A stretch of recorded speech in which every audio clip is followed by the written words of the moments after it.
Kwa majina unaitwa nani? Naitwa Benedetta Simon. Okay. Unazungumziaje kuhusu swala la mahusiano kwako? Mahusiano kwangu mimi sio mazuri. Kwanza kwa ujumla matokeo sawa, kuna mahusiano ile unatumia na akili pia. So kuna muda unasikiliza moyo tu, hapana. Unasikiliza na akili pia inasemaje. Mahusiano yana mambo mengi sana. Sawa. Kwa hiyo sio mazuri. Na unazungumziaje waliokuwepo katika mahusiano? Maanake wanapitia changamoto nyingi.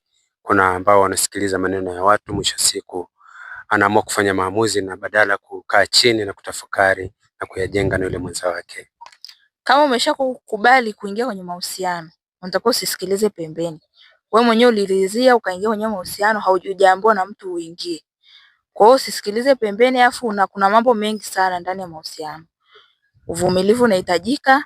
Kila mtu anajua bisa mahusiano yake yakoje.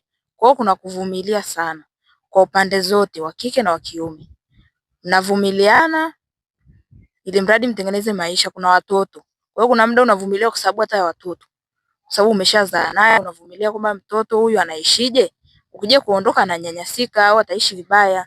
Kwa hiyo uvumilivu unahitajika mkubwa sana. Labda unawashauri nini ambao walikuwepo katika mahusiano kwa sasa, maana yake kwa hili taifa la leo na sitoshi kwa hawa vijana sasa hivi? Kwenye mahusiano na washauri tu kuvumiliana, kutokusikiliza mambo ya nje, wasikilizane wao kwa wao, kwa sababu wamekubali kuingia kwenye mahusiano.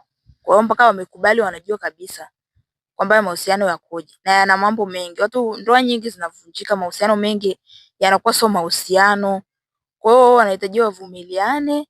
Kama umeshaingia kwenye mahusiano, mmoja tu awe chini. Hata kama kuna muda wanasema kama wa kike sijui nini, hata wa kiume ukiwa chini, unajua unachokifanya. Mimi nashukuru sana kwa muda wako. Ni hayo tu mchache. Nakushukuru sana.